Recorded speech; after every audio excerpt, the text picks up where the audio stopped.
Hello and welcome to IELTS Bob, your ultimate destination for IELTS exam preparation. I'm Bob, your dedicated guide to mastering the IELTS and achieving your dreams of studying, working, or living abroad. Are you overwhelmed by endless IELTS practice materials online? Don't worry, IELTS Bob has you covered.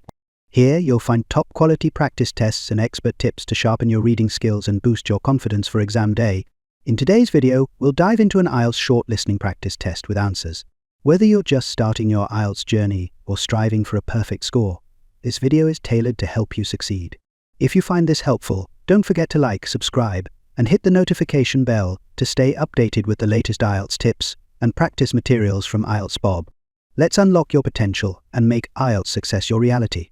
Are you ready? Let's get started. Turns to Part 3. Part 3. You will hear a student, Alex, asking his tutor for advice about essay writing. You now have 30 seconds to read questions 21 to 27.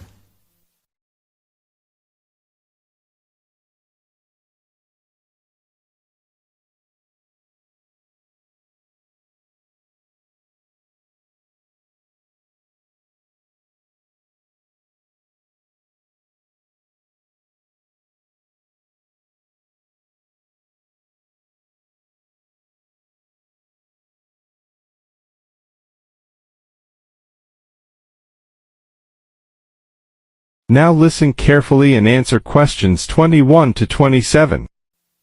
Hi, Alex. Come in.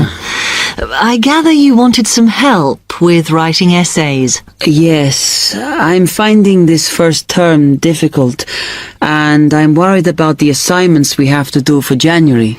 Well, let me see if I can help. You shouldn't panic about it, because essay writing is a very straightforward process, really. What it involves is organizing the information that you want to include. You shouldn't have more than you can easily manage within the word count. Make sure you haven't got too much or anything irrelevant. You need to look at that and work out what you need and what you don't need before you start. And then you just have to think about how you're going to put forward your argument. Oh, that sounds very straightforward when you put it like that. But I'm worried I haven't got the necessary skills for writing an effective essay because English is my second language. Well, perhaps you misunderstand the skills you need. You need to be able to analyze your data, and then I would say the skills of interpretation and expressing yourself are important.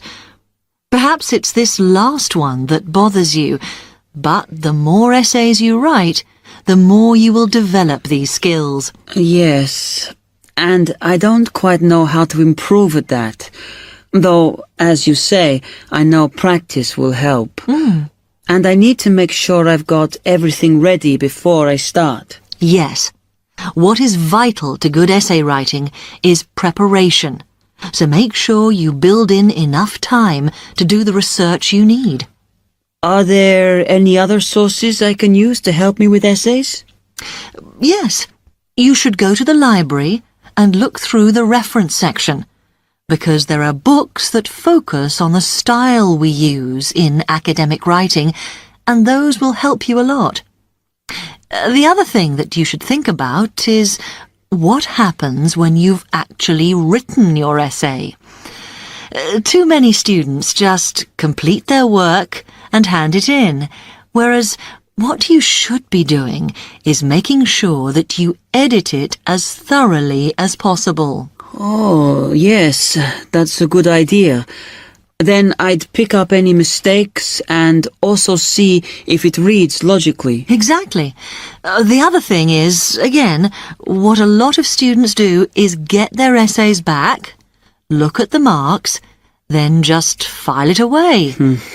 They don't realize that if they checked it through and looked at what the tutor had written, then they can learn from their old essays. Yeah, I can see that's a good idea. So, is that okay? You can always come back to me. Now look at the questions 28 to 30.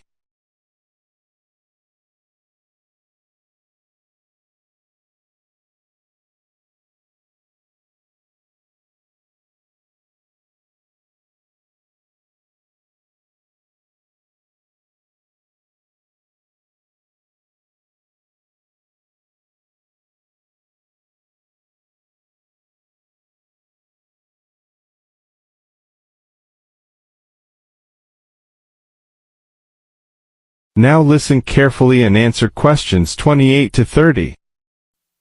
Actually, there were a couple of other things I wanted to ask you about essay writing. I had a few thoughts of my own about what I should do, such as really taking good notes when I'm reading, because that helps, doesn't it? I think it improves your knowledge rather than your actual writing. But one tip I can give you is to try and not read too much. Otherwise, you end up including irrelevant material in your essay. Remember to stay on task. Yes. Sometimes I have problems interpreting the questions correctly, or the whole question seems overwhelming to me. What I try to do is highlight the key parts and divide it into smaller chunks so I can manage it. Well, you might find it useful to break it down even further by making sure you understand all the words perfectly before you start. Things like assess or comment and such like. Yes, I see.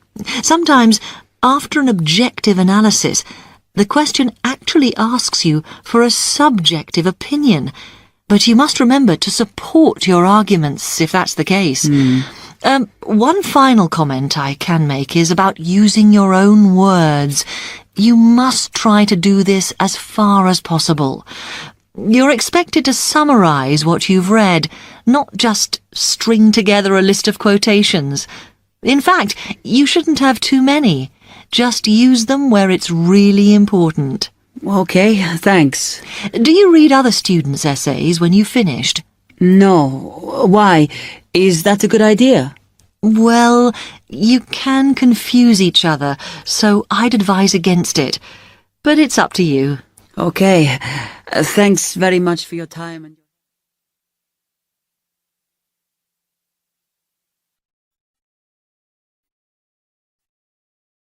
That is the end of part 3.